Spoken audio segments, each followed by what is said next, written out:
کو دیکھ کر کے پشیمانی کریں گے اور اس پر اپنے رب کی بارگاہ میں توبہ و استغفار کی بھیک مانگیں گے، رب تبارک و تعالیٰ کا کرم اور فضل ہوگا۔ آپ پھر اس کے بعد محسوس کریں گے کہ آپ کی باڈی، آپ کا ٹینشن اور ڈپریشن والی کیفیت جو ہو جاتی ہے، خود بخود ایک غیبی طاقت آپ کو محسوس ہوگی جس کے شلٹر میں آپ چل رہے ہیں۔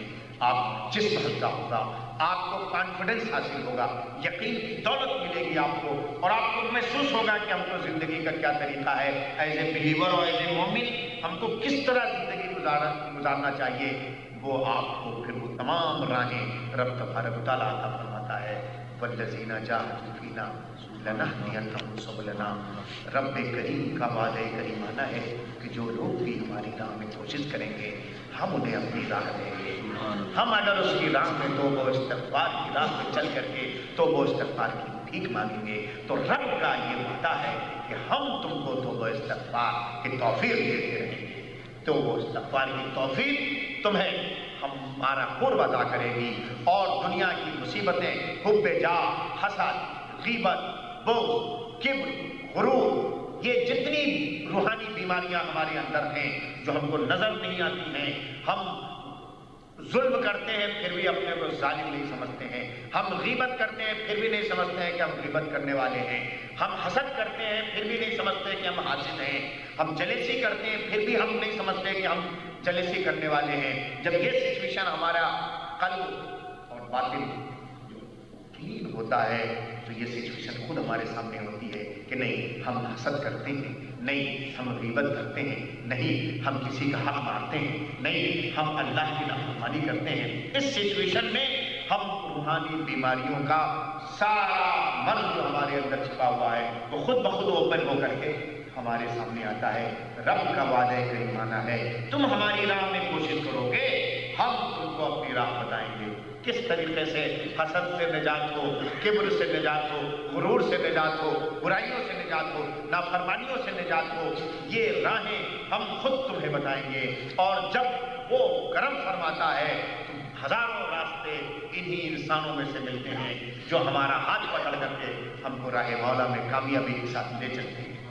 اس لیے میرے دوستوں اور عزیزوں، آپ کو ابھی مغرب کی نماز کے بعد ہم یہیں بیٹھا لیں گے اور یہاں پر آپ سے میڈیٹیشن اور مراقبے کے لیے، جیسا کہ ہم نے تھوڑی سی بریفنگ کی ہے، آپ اپنے کو یہ سمجھ کر کے کہ ہمارا مولا موجود ہے اور ہم اس کی بارگاہ بے نیاز میں عرض کر رہے ہیں، اس سے توبہ و استغفار کی بھیک مانگتے ہیں۔ ہم اپنے ایجوکیشن ٹائم میں رب سے یہ بھیک مانگتے ہیں کہ مولا ہم کو ہمارے اسکول میں، کالج میں، یونیورسٹی میں اپنی نافرمانی سے بچانا۔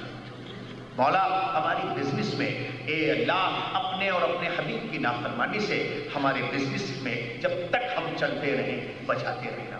ہماری سروس لائف میں رب العالمین تو ہمیں اپنی نافرمانی سے بچاتے رہنا۔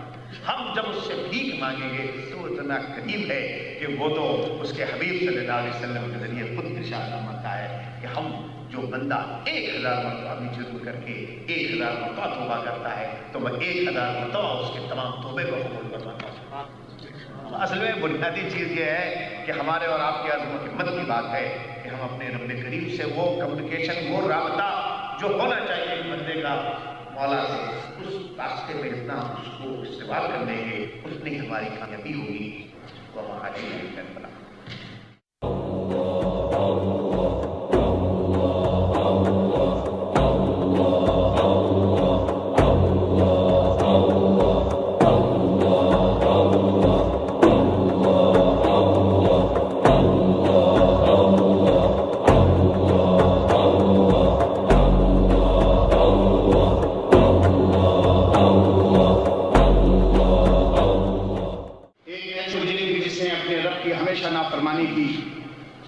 نافرمانی میں زندگی گزارا، ایک ایسے مجرم کی حیثیت سے جو اقراری ہے، جو دنیا کا ستایا ہوا ہے، زمانے کا ٹھکرایا ہوا ہے، جو دکھ و درد میں مارا ہوا ہے، جس کو ٹیس پہنچی ہے، درد پہنچی ہے، جس کا باطن بکھرا ہوا ہے، جس کا ظاہر سسکا ہوا ہے، جو موقع نہیں دیتی دنیا کہ رب کی بارگاہ میں جا کر مجرمانہ طور پر گناہوں کی معافی چاہے، جس کا سچویشن، جس کی لائف، جس کے پرابلمز ایسے ہیں کہ وہ رب تک اپنے گناہوں کو پیش کرنے کا موقع ہی نہیں دیتے۔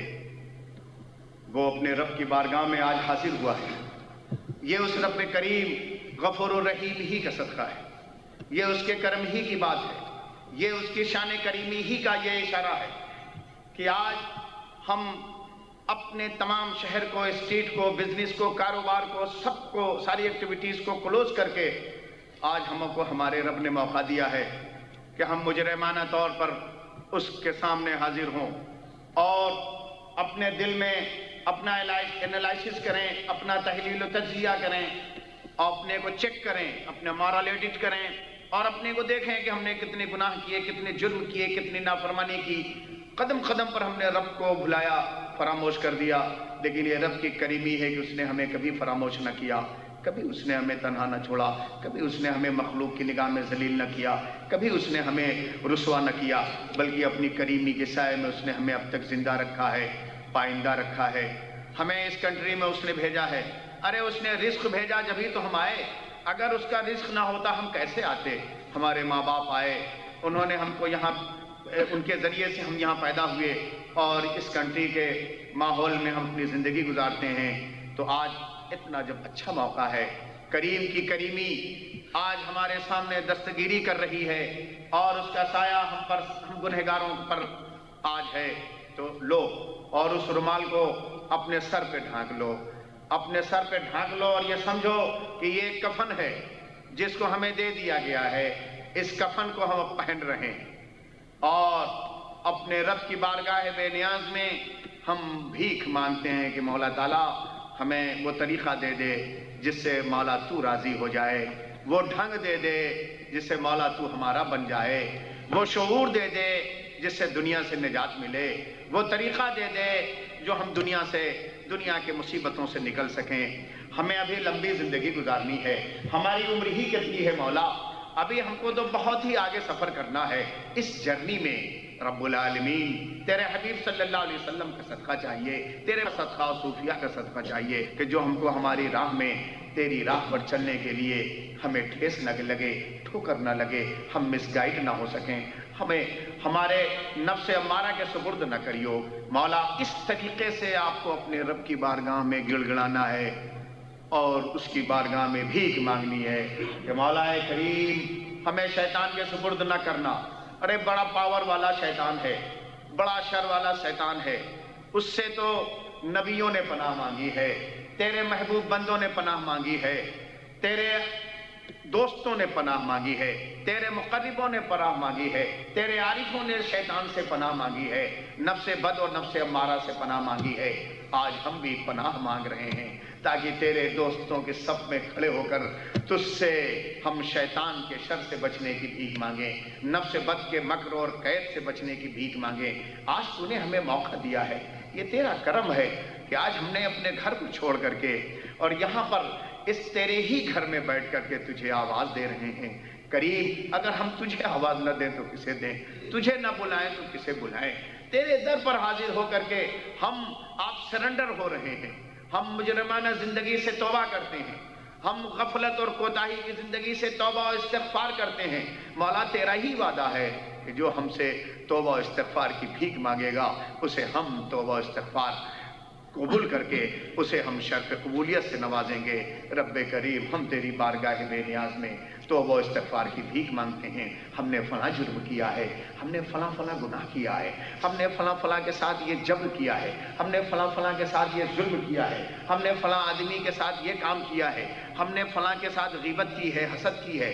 مولا ہمیں ان تمام برائیوں سے بچانا۔ ہم اقراری مجرم ہیں اور اقراری مجرم کی حیثیت سے تیری بارگاہ بے نیاز میں بھیک مانگ رہے ہیں۔ موجود سمجھیے کہ میرا رب موجود ہے اور میں اپنے کریم غفور الرحیم رب سے اپنے گناہوں کو گن گن کر کے بتا رہا ہوں اور اس سے بھیک مانگ رہا ہوں، اور روئیے گڑ گڑائیے ایک مجرم کی حیثیت سے، گنہگار کی حیثیت سے۔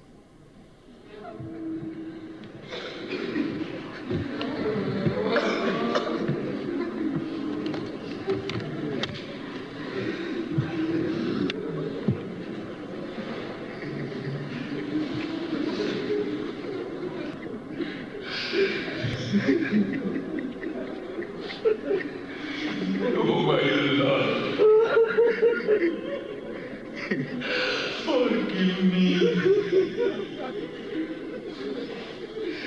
biar sinar Bapak.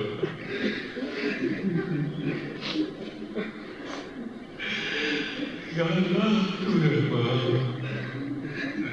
Rahim, hamba bina, maafkan, maafkan. Allah.